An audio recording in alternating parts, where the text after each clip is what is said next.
Welcome back. Here's a little bonus word problem to wrap up this series on polynomials. Thanks for watching, and I really hope you've got a lot out of this series. Just a word of warning, I'm going to leave the final few steps for you to do so you can leave your answer in the comments and compare it with what other people got. Here we go.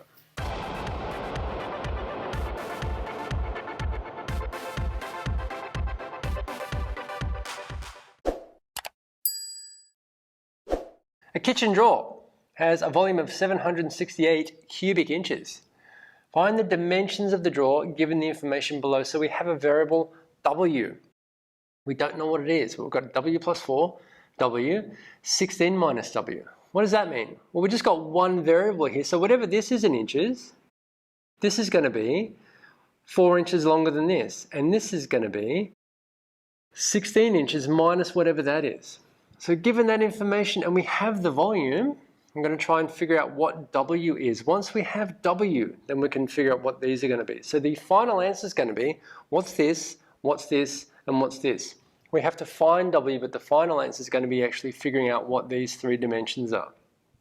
So how are we going to do this? We have the volume. The volume is, we're going to make an expression here. So how do we find the volume of a, what kind of a shape is that, by the way? A 3D figure. It's not a cube. It's not a pyramid. Okay, it is a prism.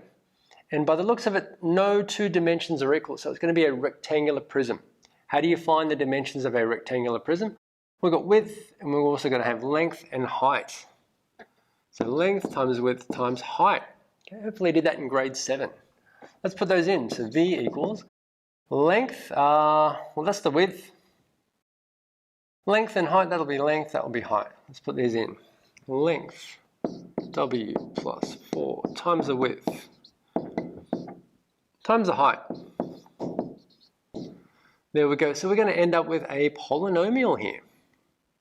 At the moment, we've got a binomial times a monomial times a binomial. We've been doing polynomials. We just want one single polynomial, don't we? So let's do it. How are we going to do this? Might bring the W to the front.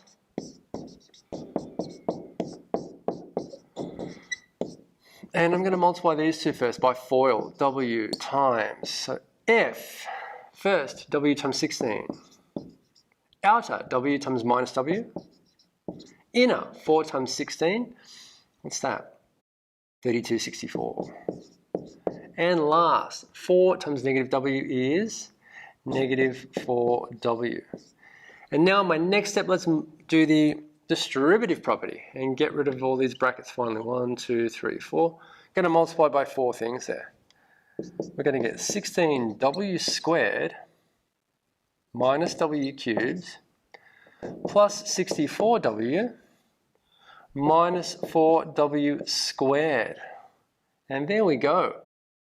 V, do we know what V is though? V, so this is just V. It's an expression for the volume. We actually do know what the volume is. That is V. So we can put this in here, 768. Okay, and we just got to remember that everything is in inches. So how are we going to solve this? What have we been doing? We've been doing zero product property, haven't we? Something times something equals 0. We want it equal to 0. So let's take, bring everything over here. And let's write it with the exponents largest to the smallest. So here's the largest exponent, minus W cubed. Let's bring that over. So we're going to get positive W cubed. 16W squared minus 4W squared is 12W squared. Bringing that over there, it's going to be minus 12W squared. What else is left? Plus 64W. Bring that over. That's going to be minus 64W. And that's everything, and we've still got 768. This is not changing sides. It was on the left, and it's still going to be on the left. Equals 0. And we've got to solve this polynomial equation. I'm just going to copy it up the top. And finishing this off, let's factor the left. How are we going to factor this? Well, we're going to use that. We have 4 terms, don't we? 1, 2, 3, 4. What was my trick?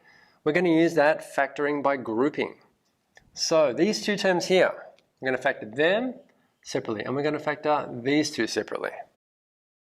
We can take out a W here. Oh no, we can take out 2 W's. W squared. Think backwards. This times what gives this? W. This times what gives this? minus 12. And these two, what's common? Well, they're both even. Oh gosh, 64, 7, 6, 8. Can 64 go into 7, 6, 8? I have no idea. 7, 6, 8. 64 into that, does it go? 64 into 76 goes once. 64, so this times this, 64, 2, 1, 8. Does 64 go into 8? Does 64 go into 128? Yes, it does. It goes twice. 12 times 64. 2 times 128. So 12 times 64 equals 768.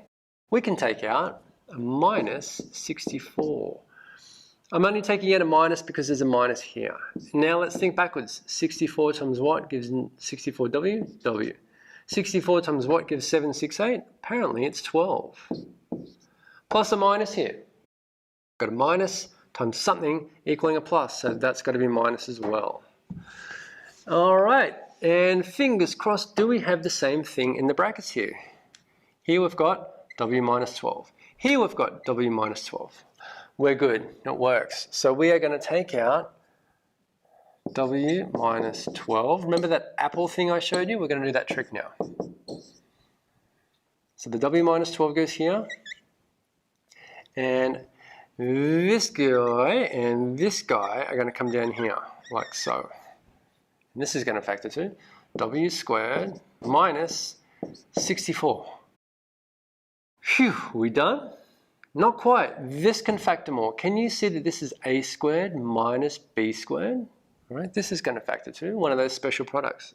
A squared minus B squared. B is 8. Can you see it? W minus 12. W plus 8 times W minus 8 equals 0. So it factors to, this A squared minus B squared factors to A plus B times A minus B. And can you see that A is W and B is 8? Hopefully you can. And now we have our zero product property. We've got something times something times something equaling 0. We have 3 factors now, which means this can be 0, or this can be 0, or this can be 0. W minus 12 equals 0, or W plus 8 equals 0, or W minus 8 equals 0. And we get 3 solutions here. W equals 12, or W equals negative 8, or W equals positive 8. And we're going to stop it right there. So what are the 3 values for W? Are they all valid? There might be more than one valid value for W, which gives more than one correct set of dimensions for the kitchen drawer. What do you think? Remember, lengths can only be positive. Put your answers in the comments, and I hope you enjoyed my 2020 distance learning video series on polynomials. See you soon.